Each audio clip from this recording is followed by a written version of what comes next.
Hello everybody and welcome back to Red Eagle Politics. Make sure you guys like this video down below and subscribe to the channel if you are new. And yes, it's only 2025. Donald Trump is going to be taking the oath of office in 2 days from today. But still, it's really never too early to start talking about the next presidential election when we're just having fun on this channel on an off day, just doing some hypotheticals here. And in terms of the Democrat bench, we've discussed this at length. It's weak. All right, it's relatively weak. You have some people who will, A, never be able to make it out of a primary because they're too bland. B, people who are just atrocious candidates, even if they're polling well, including Newsom, Harris, you name it. And then you have some other more outlandish selections as well, who probably also will never win their party's nomination. But I kind of wanted to discuss this because you have so many people, mainly the far left, that are like, oh, we need to run AOC in 2028. And the fact is that she's technically being floated as a potential contender. Many articles have been written about her because she's, big on social media or something like that. And that's like supposed to be what's going to generate a lot of interest. And they claim that she's going to be formidable. She's really not, in my opinion. She does play well to that Democrat, the far left base that is just going to vote Democrat anyways. Or maybe they, maybe some of those, I guess you'd say, outlandish Green Party people. But beyond that point, she's not really a very strong candidate, supports a lot of far left unpopular policies, and somebody like J.D. Vance who could, also, I guess you would say, take the populist element of support away while not having the far left policies and having like the strong borders, America First foreign policy, more so. He'd probably be able to do very well in an election against her, and he's likely going to be the Republican nominee. So in today's video, we're going to be filling out an election map between J.D. Vance and AOC if she were to ever get the nomination, which I don't believe she will. But first, I have to tell you guys about our merch store over at shop.redeaglepolitics.com because the inauguration's happening in 2 days, which means we have an inauguration sale going on. Anybody and everybody can get 15% off now on everything by using the code NEWPRES. It's on the screen. And you guys can get access to all of our epic bestsellers that we've been selling for months on end. We have epic designs, great coffee mugs, t-shirts, you name it. And also new arrivals. We got the Trump with the ice on. We got the Trump portrait mug. We got the Make Greenland Great Again merch. The New Year, New America. It's like the real New Year's about to start when Trump takes office. We got all these great designs and more.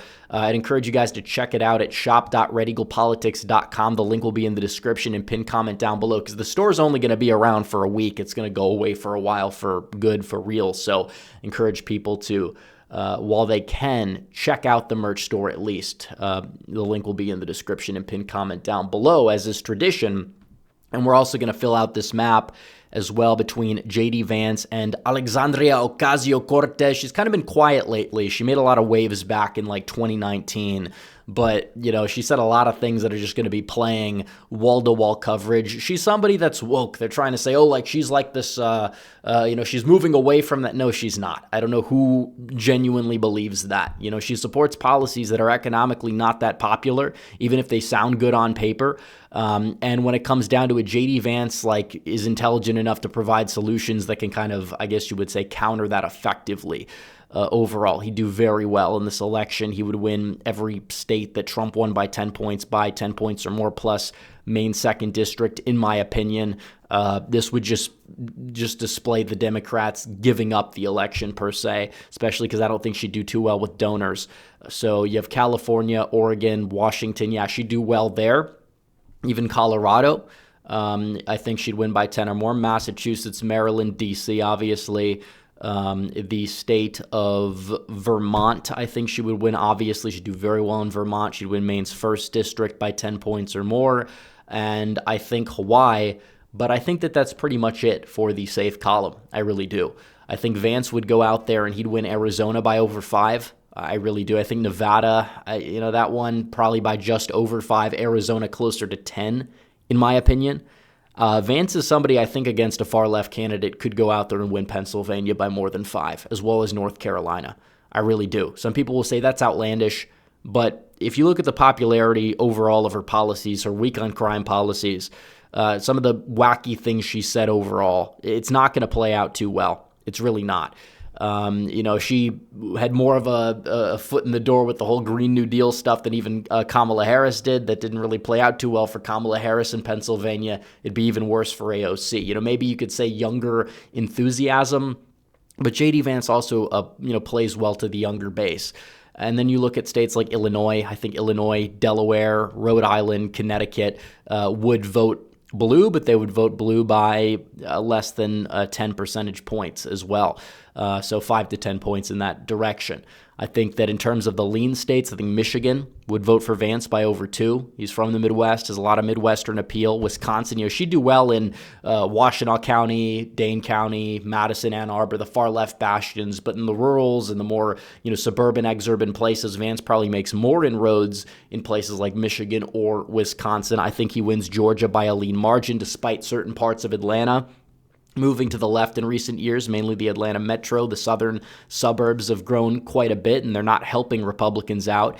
And then I think that you could make a case for New York obviously staying in the Democrat column, but I think it's going to be close, especially as Vance could highlight the failures of her agenda.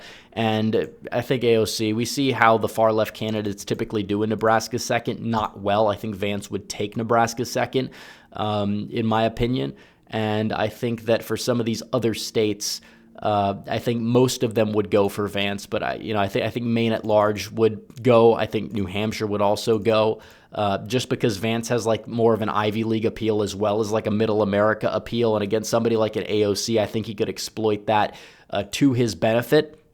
I really do. I think that as for New Jersey, that's a tough one. I think he could probably do well, combine the Trump coalition, eat into some of these other places as well. I think New Jersey, you could make a case for going Republican. And honestly, Virginia, just because I think that AOC would really bottom out in a place like Nova if she ever got the nomination. I think Vance could go out there and take the state of Virginia.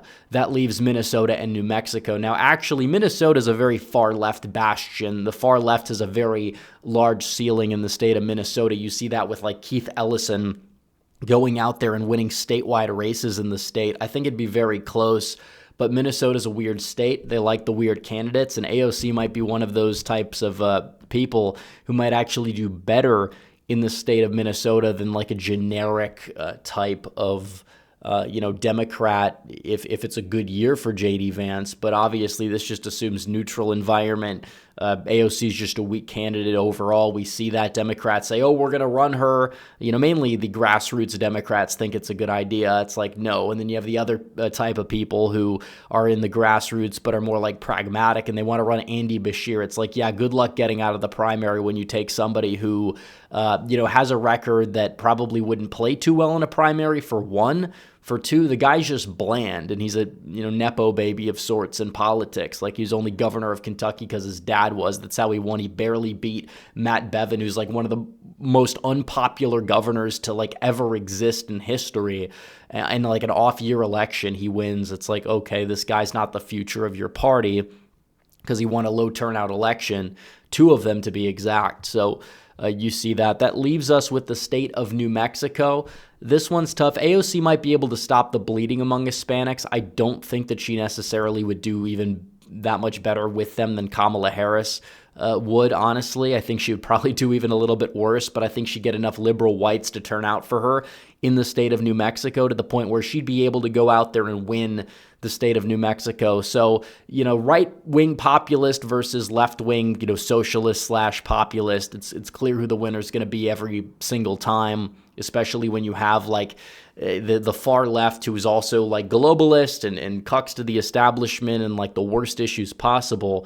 Against somebody who can posture as, the right-wing populist, the Trump successor, might be able to bring in some more voters by, just having a more, I guess you would say, polished tone or whatever, especially against somebody like AOC. He could wedge that while still keeping the Trump base, getting the Trump base out, exploiting AOC's weaknesses and the past statements that she's made. Even if she tries to flip-flop, it doesn't work out. It doesn't work. Look at Kamala Harris. Look at Mitt Romney. Look at John Kerry. The flip-flopper candidate almost always loses because of how inauthentic they are. And honestly, it just shows that they're in a losing position to begin with, so they have to flip-flop, and it usually just digs the hole. So that's what we have right here. 346 for Vance, 192 for AOC. Let me know what you guys think in the comments down below. But anyways, guys, thanks for watching this video. Like this video down below, comment down below, subscribe to the channel, hit the bell for notifications so you never miss another video. Follow me on social media. The links are all in the description down below, and I'll see you guys in the next one. Red Eagle, out.